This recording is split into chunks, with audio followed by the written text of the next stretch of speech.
first question is, Dear Achan, may I know how will one be sure if one is having right view at all times? I asked because I am concerned many a times that I have seen making decisions mainly from my self-view and not thinking from others' point of view. I hope to develop a right view.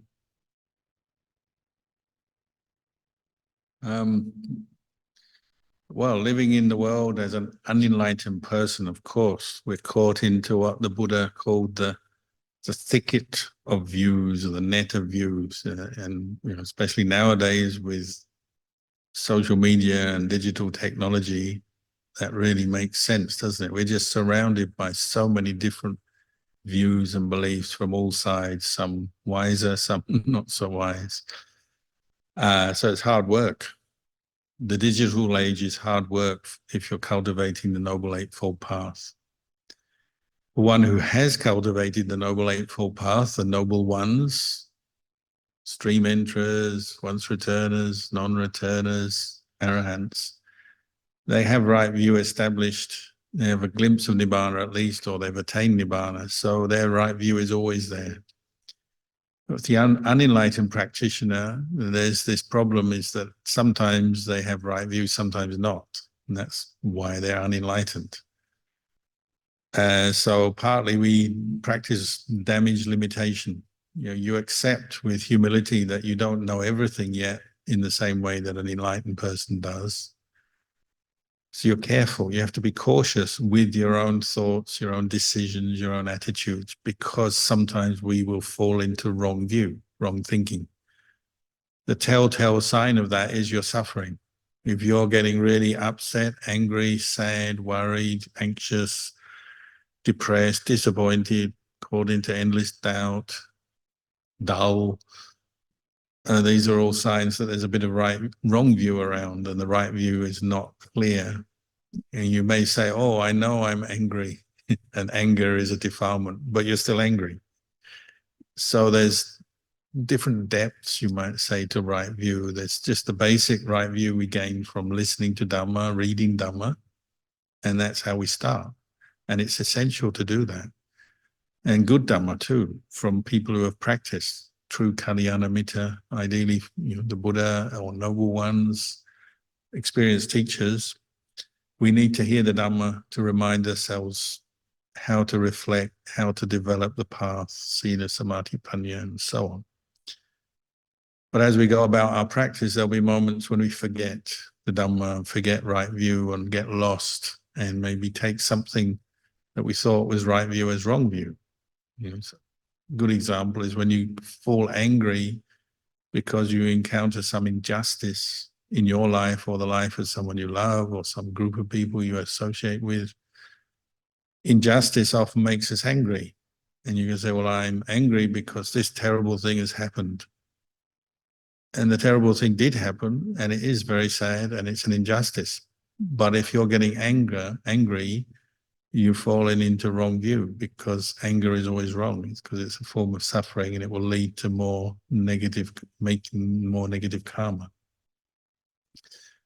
But as you practice, as I said, there's depths of right view. You may notice anger arise in your consciousness sometimes as a result of past anger. It's conditioned from past actions, past thinking, past mental habits. Then it's triggered in the present again, it comes up. But if at that moment you treat it correctly with mindfulness, insight, and see it as impermanent, not self, and you let it go, then you're doing the right thing with anger. So it may come up, but then you let it go. Same with greed, jealousy, fear, anxiety, doubt, and all the different defilements. The aim is to establish your mindfulness, wisdom, your sila, samadhi, panya, your practice of the Noble Eightfold Path, to the point where it's present, so that even when defilements are triggered and arise out of reactions to different sense contact you have from moment to moment through your day, you don't indulge those defilements. You recognize a defilement as a defilement. as a defilement, meaning as a cause of suffering that defiles the mind, takes away the brightness of the mind, takes away the happiness of the mind, instigates a series of mental proliferation that we call suffering, a lack of peace, and then takes you to a place of not being peaceful in your mind, in your experience. But seeing that, you don't let your mind go there. You don't let your mind create suffering out of an experience. Anger, greed, attachment may be triggered, but you see it for what it is and let go. So we use this term letting go all the time. And maybe now it's a cliche, but it's still a useful term, isn't it? You're letting go of greed, anger, delusion, knowing that it causes you suffering. And that's having right view. So when you lose your right view, you're not doing that anymore. It's like, the machine is not working properly. So you may indulge your greed, anger, and delusion for a while until you realize what you're doing, and then you stop. And that period where you indulge the defilement may be a few seconds, or it may be a few minutes, or it may be days, and over again until finally you realize what you were doing and the right view returns. So part of our practice is kind of to reduce those periods where right view disappears down to the shortest period of time possible. So it may just be a few seconds, a few moments, and that's a defilement, let it go. That would be your aim, wouldn't it? But of course, as we practice, there'll be times when we have real blind spots and we're suffering.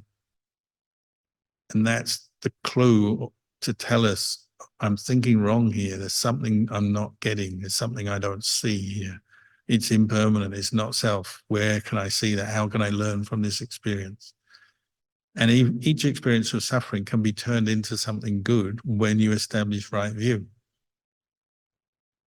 But that takes effort, practice over and over again.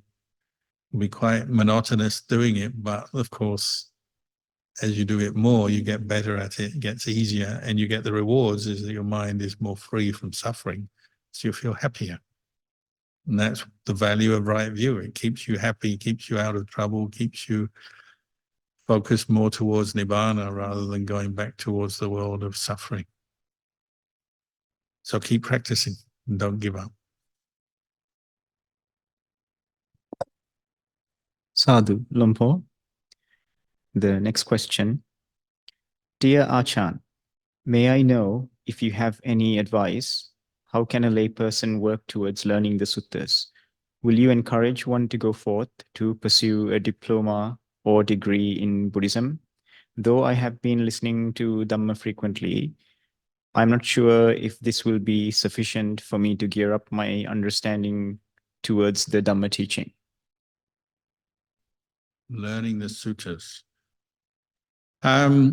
Look at the results of what you're doing. We read and study and listen to the Dhamma in order to facilitate and support the practice of the Dhamma. The study and learning is what we call pariyatti. The practice we call patibhati, and the idea is to liberate the mind from suffering. So some people really get inspired and energized by study, and they benefit from it, and they really get into it.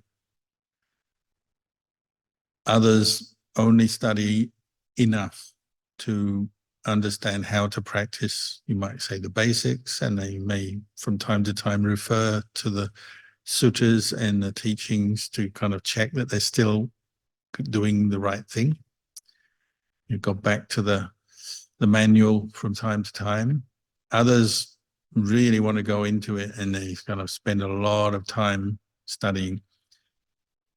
Of course, if you want to get into the practice of meditation, develop samadhi and then vipassana, there'll be times when you have to set aside what you're learning, the suttas and the books and the studies, not permanently, but there'll be times when you need to set them aside so that you can focus solely on experience, mindfulness of an object or objects. So mindfulness developed in what we call samatha meditation, developing states of calm, samadhi, such as through breath meditation, and then developing insight, vipassana, focusing back on your body and mind, your five khandhas, to see them as impermanent, not self. You can't do that through the books. You take the knowledge from the books and then you process it, understand it, internalize it, and then you're just developing the quality of knowing of your experience rather than thinking about experience or intellectually understanding it. You're now just knowing and letting go of defilements once you see them, recognize them. But one thing supports the other. So some people will study more, some less. You have to get to know yourself, what works for you, what inspires you, what motivates you. The danger of not hearing the Dhamma enough, not studying enough, is that you can still be full of wrong views and you take wrong turns and stray from the path or get it wrong, make mistakes, and end up not successful in your practice. The danger of attaching too much to the study is that it becomes an end in itself and you never get moved towards direct experience from meditation and insight. And study of the Dhamma can become a worldly attachment in the sense it can generate conceit, views that are not seen. If you're not developing your meditation, you may not realize this. It can become an attachment, and then you argue with other scholars, or you're very proud of your knowledge, and so on. There's that danger. But study is for practice, and you just have to learn for yourself what works, what the right balance is. And there's no one answer here. You see for yourself what you find brings you a sense of faith, energy, interest to practice, stimulates your wisdom, stimulates your effort in the practice. So I know monks who maybe just read one page of a sutta or one page of a Dhamma teaching, and then off they go and meditate. That's enough. Other people want to read the whole sutta and the commentary and discuss it and find out more about it. They find that inspiring, and that's also good. Either way, your aim is to develop sila, samadhi, and then panya, meaning direct insight into the nature of phenomena and seeing them as impermanent, not self. Whatever way works for you and your character, you have to see through experience. But just taking examples such as Luang Por Chah, Ajahn Mahabua, monks in our tradition in the recent era, they've all spent a fair amount of time studying and learning in the early part of their life as monks. And then they reached a point where they felt they'd studied enough. It doesn't mean to say they didn't study any more after that. Simply they no longer prioritized the study, the scholarly study, and they moved off into developing the mind through meditation. So that's a very common experience for many people. After a few years or many years, they decide they've studied enough for the moment. Now they want to meditate. But when that moment comes, it depends on you, doesn't it? Your own development, how much effort and time you're putting into the practice.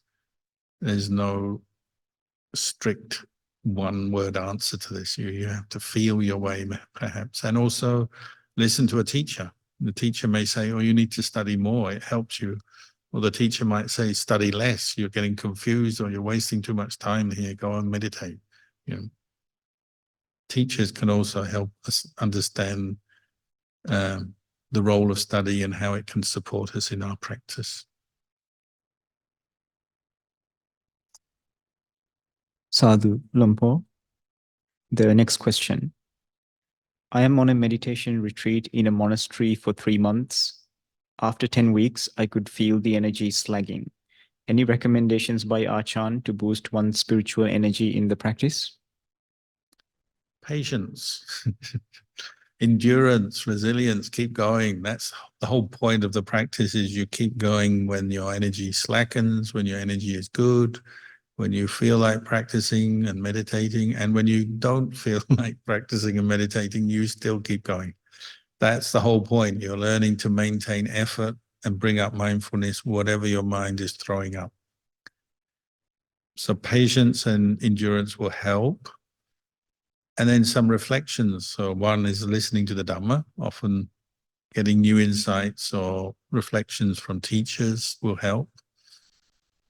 Another one is going back to your original motivation for entering the monastery on this retreat. So if you're into the retreat halfway through, after 10 weeks or whatever, ask yourself, if you're lacking energy, ask yourself, why am I here? What brought me here? What was the motivation? What kind of reflections did I start with? Go back to them. So you go back to the source of your faith, your inspiration to practice.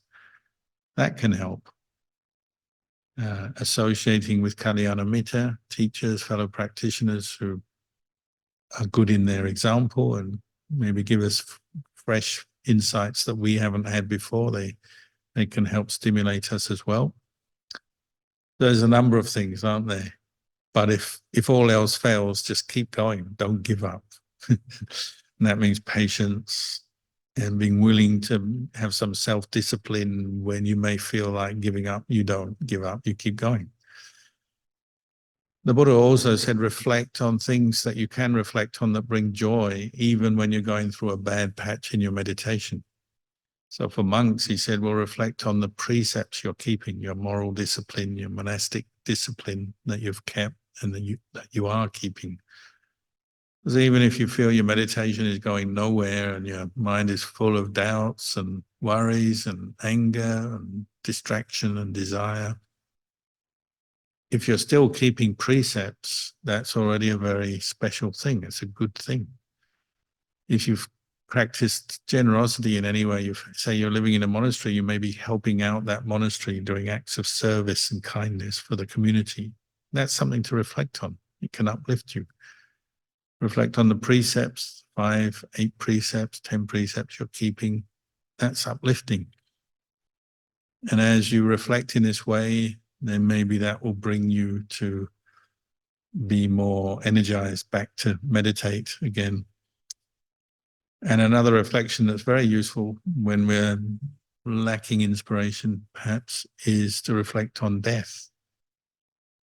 Maybe you're going to die this year, tomorrow, next week, who knows? You don't know how much time you've got left in this world.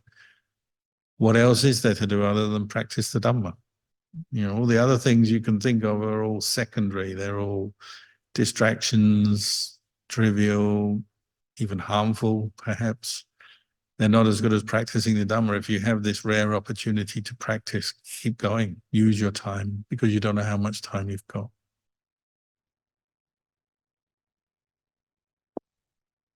Sadhu Lompo. The next question. Is it true that if one were to offer dana to a beggar, the merits that is being attained is lesser as compared to when one were to offer dana to an enlightened Sangha member? Possibly. It all depends on your intention, your attitude, your level of faith, your understanding. And dana is something you do depending on the conditions, doesn't it? It depends on the conditions. Maybe you want to offer dana to an enlightened being, but you meet the beggar first. So you offer to the beggar, you help them out because they're right there in front of you and they need help. And you're in a position to help them. Well, probably any enlightened being would go and help them. You don't always get the right conditions to offer to an enlightened being. One, you don't always know who is enlightened and who's not. Or two, you may be far away from them or have other obstacles. Maybe there's a beggar living around the corner from you, sleeping on the road, who needs some help. So maybe you help them first, but that doesn't mean to say you don't help the enlightened being, but that may have to wait. Of course, I mean, one thing is a matter of definition. Like, I'm a beggar. All monks are beggars in effect, because we're dependent on people's generosity, their alms. So there's beggars and there's beggars. There's some beggars who are very noble people. They may even have great sense of integrity. They may even have faith in the Buddha Dhamma Sangha. If you're in a country like Thailand, some of the beggars you meet, and they know a lot of Dhamma if you talk to them. So there's different kinds of beggars as well. Some beggars are probably mischievous or they're not trustworthy. They may be violent or drug addicts and maybe difficult people in one way or another. You know, there's just as anyone else in the world, there's a whole range of people you'll meet. And that will also affect the outcome of the dana you give. So if you give money to a beggar and they go away and they just buy drink or drugs, the outcome is not that great. So maybe, you know, if you're helping a beggar, choose some way of helping them that's going to be useful for them long term. Get them medical treatment if they need it. Help them find somewhere to stay that's warm if they're in the cold, say. Bring them food. Sometimes that's more useful than money because money tends to go in the wrong place. A noble one is a good place to offer dana because they're wise and they will use that dana for good purpose. If you're supporting them in their practice, maybe they're a noble one who's not yet enlightened, but they're on the way to enlightenment. So you're supporting them in that quest, and that can be a very great thing to support. Or maybe they're enlightened already and they don't really need your dana, but they receive your dana and then they go and share it with others or use it in some skillful way. So people with sila and samadhi and wisdom, when you offer dana to them, they tend to use it very well. And that's one of the attractions and the reasons people like to offer dana to noble ones. And it reinforces your faith in the path to nibbana, because if you meet a noble one, you might hear some Dhamma, you get a good response from them, you're in the presence of a peaceful person. It has a very good effect on you. You are uplifted, your faith is improved, you may hear some Dhamma and you gain insight. All kinds of good things come about from this dana that you've offered. Because it's an interaction between the one giving and the one receiving. So Sangha dana is considered the top kind of dana in terms of good karma generated. And Sanghadana with the Buddha at the head of the line is the best of all, but then the Buddha's not here, so anyone who's enlightened is also good, or people with samadhi and good integrity, keeping the Vinaya, are also good. But that doesn't mean to say neglect the beggar, does it? If there's a beggar there, help the beggar in one way or another if you can. And Dana is all about helping those who you can help. There may be many people in this world, you can't do much to help them. You don't have the means and you have to accept that. But if there's a means to help people who are less fortunate than you, then that's good. But it's up to you. What inspires you, what you find you can do, and what inspires you, makes you happy. And some people like to help the poor, the sick, the disabled, whoever needs some help, or maybe just a friend who needs some help temporarily. It all depends on conditions as well. But I would seek out well-practiced Sangha because they tend to be good examples, give good teachings, and that effort of seeking them out reinforces your faith and your commitment to the path. So I would seek them out if you can.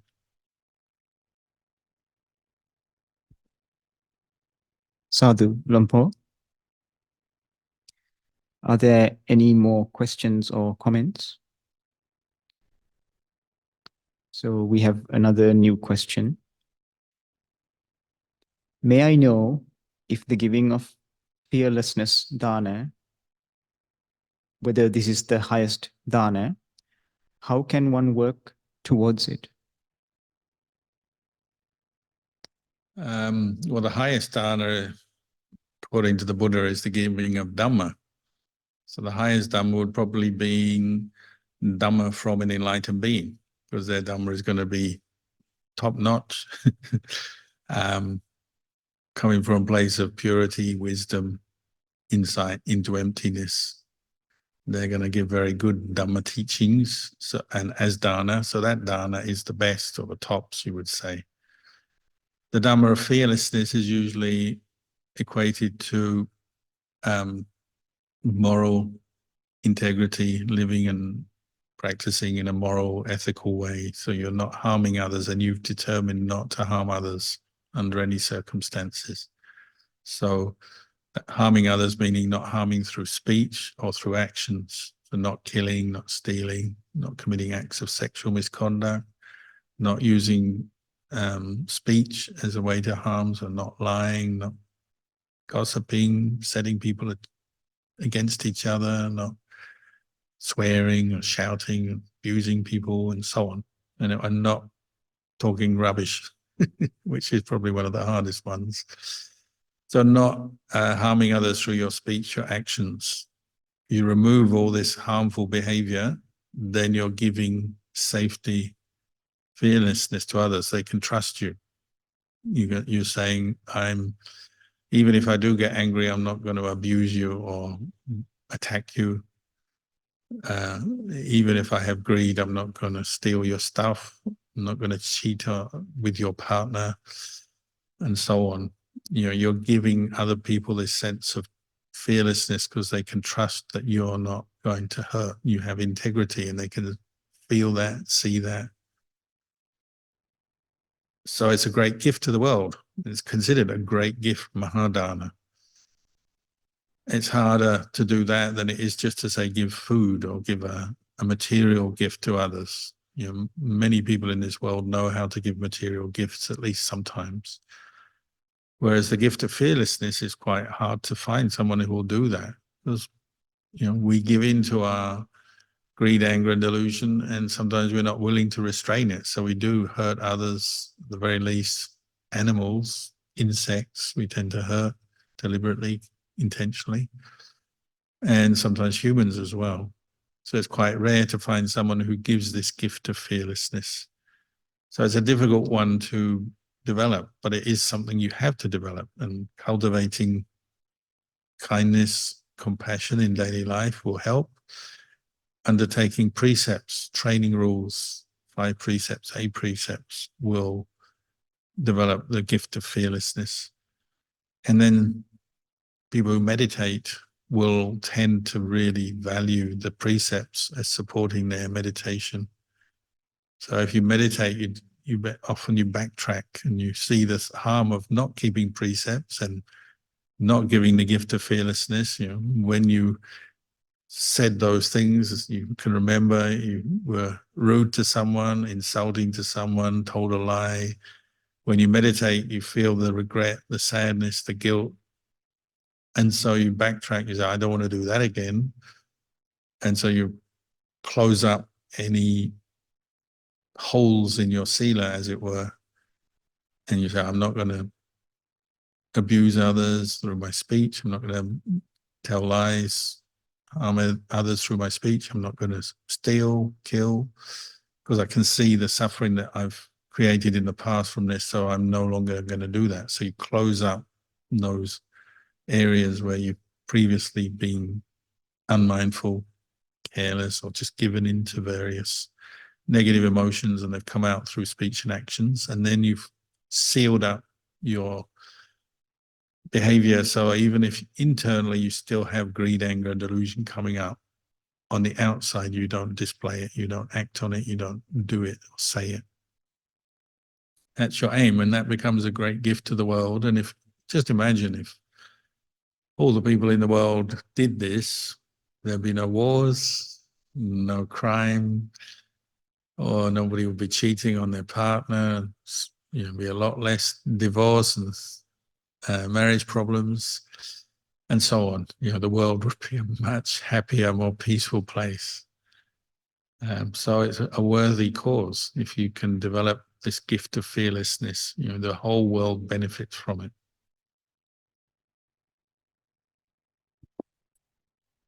Sadhu Lumpur. Are there any more questions or comments? There are no more questions, Lumpur. Okay, well, very nice to talk to you on this Christmas Eve. If I said anything that was useful for you, that's my gift, Christmas gift to you.